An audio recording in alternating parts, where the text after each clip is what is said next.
Hello, good morning. Ayan, gagawa po ako ng parata with egg and cheese.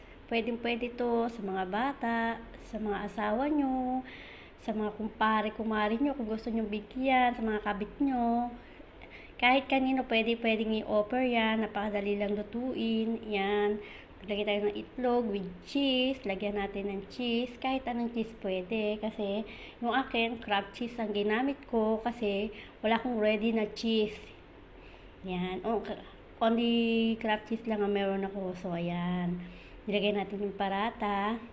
After 5 minutes na paghihintay, gagawin ko siyang style omelette. Para mas maganda tignan at luto talaga siya pareho. Ayan.